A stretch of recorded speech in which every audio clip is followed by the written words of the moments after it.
Oi, meus amores, tudo bom? Como é que estão nessa semana de friozinho? Tudo bem por aí? Vamos para mais um vídeo da semana? Hoje eu tô com a perguntinha aqui da Stephanie que quer saber qual que é o prejuízo para a filha de mãe narcisista. Então vamos lá, mãe narcisista cria uma dinâmica própria nessa relação com os filhos e geralmente tem um filho que é uma filha, se possível, né, por conta da projeção, onde ela vai projetar muitos aspectos negativos da própria personalidade, né? Então essa filha é o bode expiatório e é geralmente quem tem a relação mais conflitante com a mãe narcisista. Então qual que é o prejuízo para essa filha, né? Primeiro momento, essa filha vai ser impedida de se descobrir quem ela é, porque a mãe narcisista tem uma lógica interna que vê os filhos como um prolongamento dela mesma, né? Então só reforça as características do filho naquilo que se assemelha a ela. Então a criança que está nesse convívio constante com a mãe, sendo estimulada a ser essa mini cópia da mãe, ela é validada, ela recebe amor e amparo quando ela responde a essa imagem idealizada da mãe, né? Então isso faz com que essa criança se sinta desautorizada a ser alguma coisa diferente dessa mãe, né? Quando ela tenta fazer isso, geralmente essa mãe cria um conflito, desaprova, critica, constrange, para que a criança desista, né, de ser ela mesma e permaneça sendo essa mini cópia, né? Então, isso é um componente nessa dinâmica que faz com que a filha não consiga se descobrir, não consegue saber quem que ela é, não tem oportunidade mesmo. Então, diante às vezes de oportunidades de crescimento, de se testar como pessoa, de perceber que ela tem tais e outros talentos, essa filha ela nem se permite essa oportunidade, ela simplesmente se afasta disso porque não é coerente com quem ela acredita ser enquanto mini cópia dessa mãe, né? E às vezes, quando existe um impulso mais forte de autodescoberta, essa mãe interdita essa filha, interdita esse processo. Ela se opõe frontalmente, ou ela constrange mediante chantagem: se você fizer isso, você não vai mais ficar nessa casa, você não vai ser mais minha filha, né?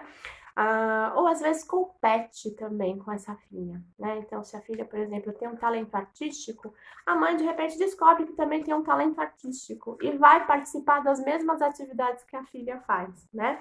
Numa competição, né? Se de repente essa filha se destaca mais, essa mãe promove uma interdição completa dessa experiência, tira a oportunidade da filha se descobrir e fica ela mesma nesse lugar, querendo se confirmar naquele traço que na verdade não é dela, que é da filha, né? Então isso é muito comum. O que isso causa para a filha? Então, em primeiro lugar, um alinhamento de si mesma, né? A pessoa tem dificuldade de se reconhecer, de saber quais são os seus talentos, suas potencialidades, né? E às vezes fica insistindo em ser alguma coisa que a mãe foi ou que a mãe não pode ser, né? É muito comum essa repetição da filha de mãe narcisista levar adiante alguma coisa que a mãe não pôde. Fazer um curso, estudar. Tem aquele filme Cisne Negro, que retrata bem esse aspecto, né? A filha é bailarina e vai estar diante de um papel que a mãe não pôde assumir na época da juventude dela, né? Esse é um filme bem interessante para representar essa relação. Então, danos. O alinhamento de si mesma, uma falta de conexão com a esfera desejante. Então, essa filha tem dificuldade de reconhecer o que ela quer de verdade, e quando ela reconhece, ela se sabota, muitas vezes, não consegue levar adiante aquilo que ela realmente deseja, né? Então, tem uma dificuldade de perceber aquilo que é desejo próprio, né? De sustentar isso diante do mundo, das outras pessoas, de uma forma determinada, persistente também, né? Tem muita dificuldade com isso. Mas o aspecto emocional é onde a gente vê os maiores danos, né? Então, são os traumas a que essa filha é constantemente exposta.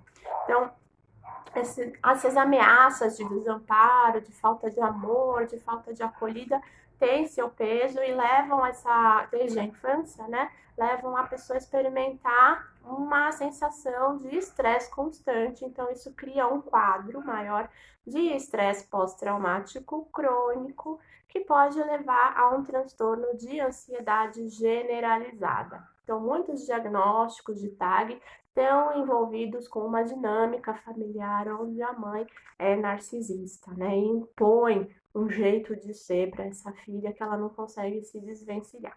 Então, isso causa muito estresse, muita tensão interna e muita ansiedade, né? Aspectos práticos também que acontecem, a dificuldade de aprendizagem, porque reduz a área cerebral referente a isso, o hipocampo, né?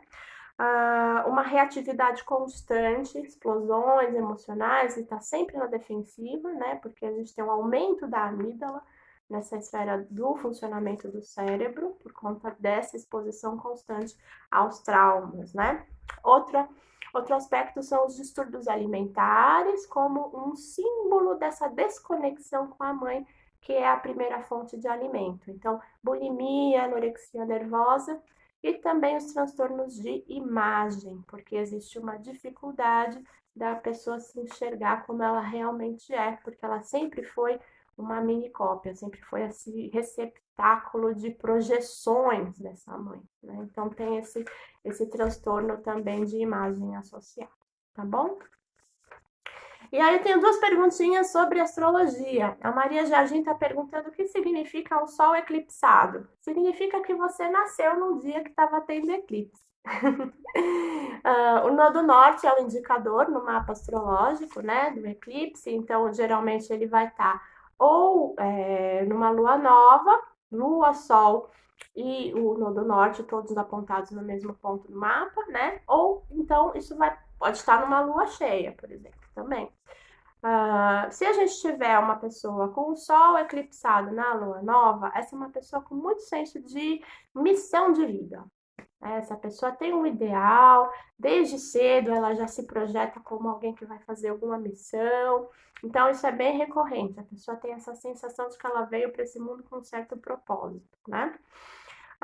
Se, por exemplo, o Sol está junto ao nodo norte, mas a Lua está no outro polo, então ela vai estar no nodo sul, e isso quer dizer que foi uma lua cheia, essa pessoa pode ter um senso também dessa missão, mas ela tem contrações internas bem fortes e que podem dificultar, né, um caminho de criação dessa missão.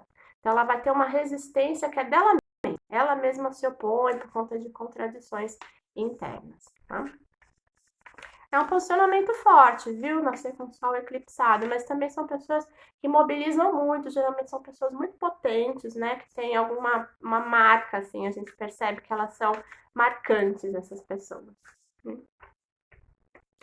E aí tem a perguntinha da Pamela, que está falando que ela tem leão interceptado no eixo 2 e 8, como aproveitar a passagem de Vênus e Marte por leão. Então vamos lá, signo interceptado quer dizer que não tem nenhuma casa passando naquele signo. A casa abre no signo anterior, né? Então é Câncer, e termina no signo posterior, que é Virgem. Então não tem nenhuma casa abrindo ali em Leão. Mas os planetas passando por ali interferem e fazem com que a gente reaja no padrão leonino, né? Para quem tem o signo interceptado, a diferença é que tem mais dificuldade de sintonizar com esse padrão. Não é um padrão natural para a sua experiência. Então, pode estar passando por um evento promovido por esses planetas e não se dá conta de que isso está acontecendo, enquanto esteja acontecendo. Se dá conta depois, que já passou a oportunidade. Então, eu vou dar uma dica para você, Pamela. A Vênus em Leão vai falar com a gente sobre merecimentos, o reconhecimento da nossa própria força e da nossa capacidade, né? Então, vem um senso de potência muito forte, né? E a gente se sente bem com o nosso corpo também, tem um impulso de cuidado com o corpo e com a saúde. Então, isso é o efeito da Vênus.